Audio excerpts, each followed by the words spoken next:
You're pretty good. But your style is no match for mine.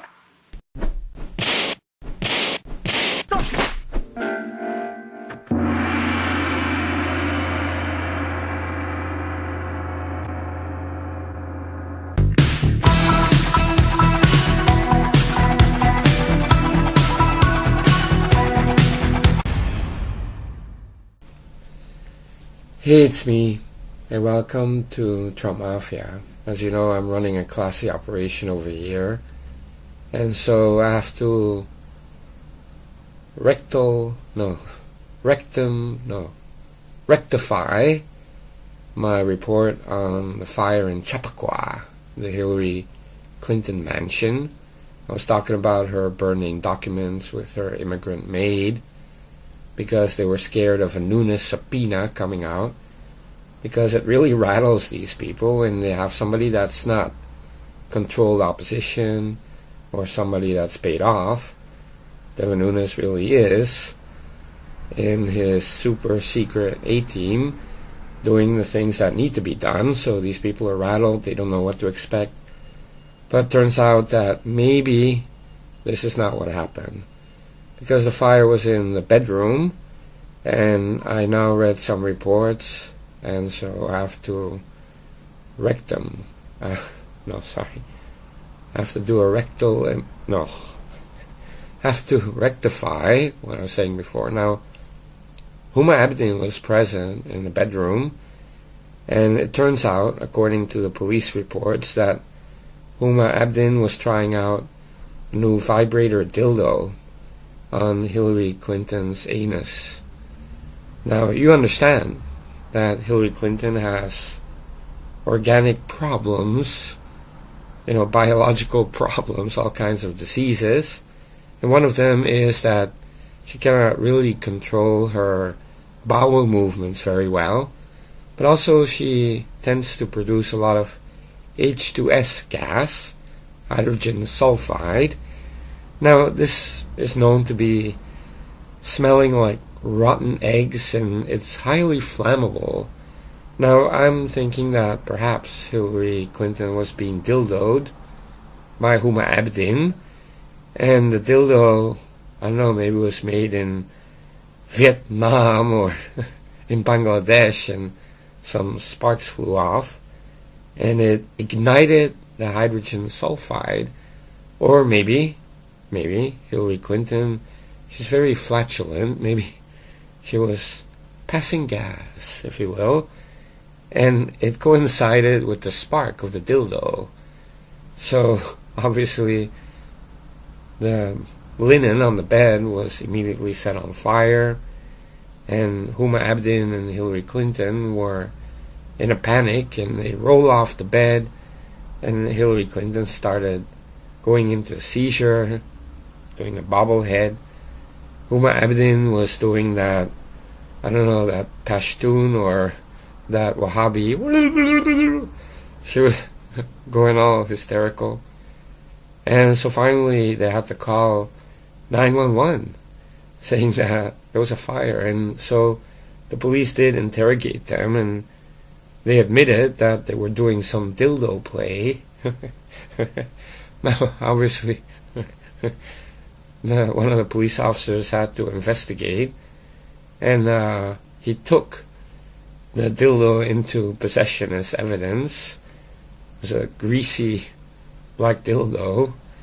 It still had fluids on it, and at the base of it there were some burn marks where the sparks had been, and so they had a forensic expert, CSI Chappaqua, coming down there to check it out, and they put two and two together, and one of the female officers examined Hillary Clinton's anus, and coincidentally, when she was being examined, another fart came out. And so that was really the evidence they needed. So yes, it is true that Hillary Clinton has moved to steel diapers. In the past I also said she was wearing the pants, but no, I mean, she has something metallic in her pants. that she couldn't go through a metal detector, and many people thought about a catheter that's held in place by some clamps, or she had a robo-leg. But I now think because she's so flatulent and she's expelling H2S gas, highly flammable, if you just wear the pants, you would be setting your Pampers on fire the whole time. And it's dangerous, right? It's like you fart and then you can almost die, you set yourself on fire, which would be great, but of course that's not what Hillary wants. So specialized steel diapers were designed by one of those liberal nutcases at MIT, and it's a special carbonized steel that can withstand the spontaneous combustion of H2S gas. And so Hillary Clinton goes around with steel diapers. I guess it doubles as a kind of chastity belt. Not that anybody wants to rape Hillary Clinton. You have to be insane, right? But, I'm always making fun of some of these people, the swamp rats, right, or the criminals like Hillary Clinton. But a lot of people have problems with some of the body fluids and flatulence and whatever it may be, like Steve Bannon. He's very much in the news today. I mean, he has all these pimples on his back and on his face, and if he smiles too much, then some of these pimples burst and pus comes out. Or if he's doing some bodybuilding Hulk moves to show off his flat muscles, then the pimples on his back will burst and he's got like a wet back. It's a wet back of pus. Imagine that. It's like a water slide for little kitties on Steve Bannon's pus back. And you have Trey Gowdy with his greasy face. People always wonder, what is that? And maybe he just exudes sweat. Maybe it's something else. Maybe it's some kind of a lotion.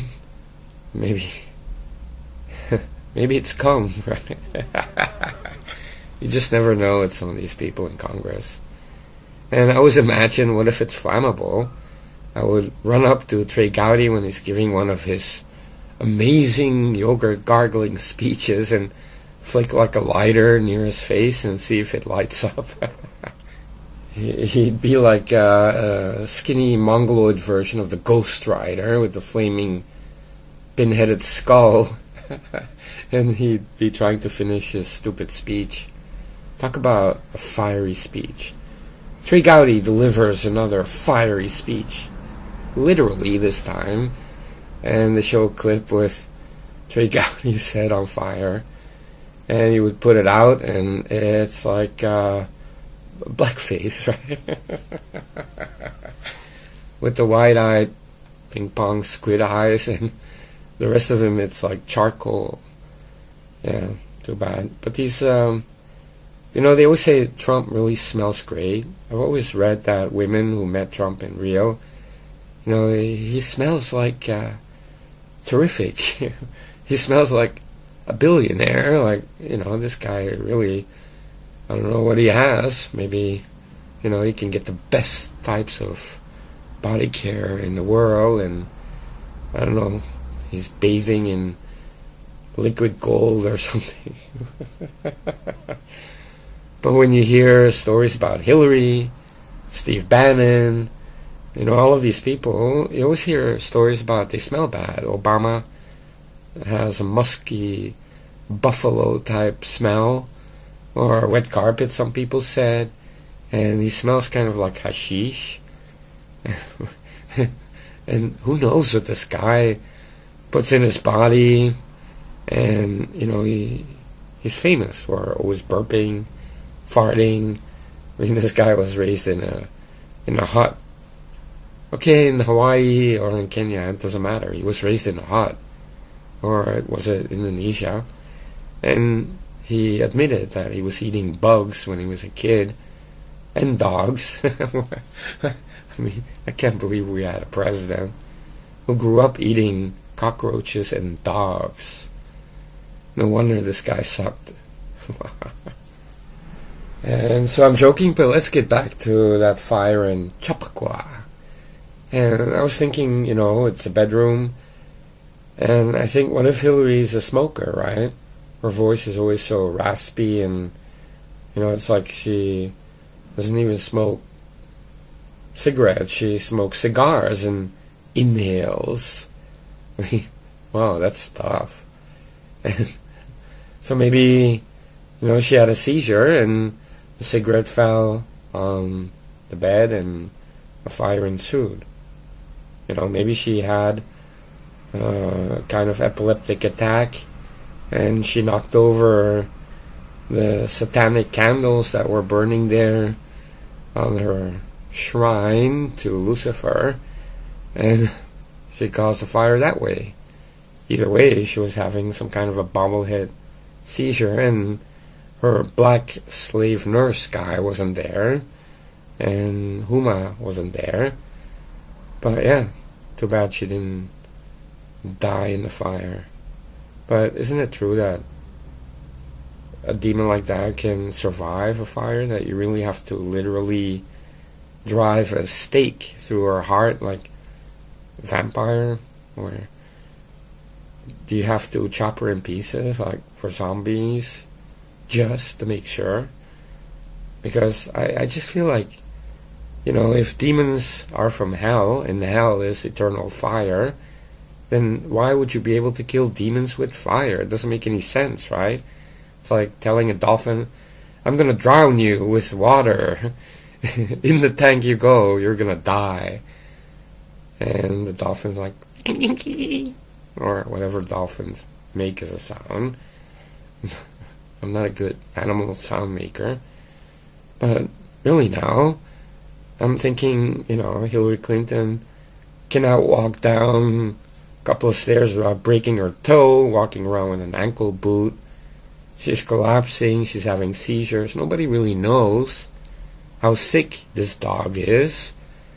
But I can imagine that, there was some accident. She fell down, she knocked something over, started a fire, and unfortunately she did not die.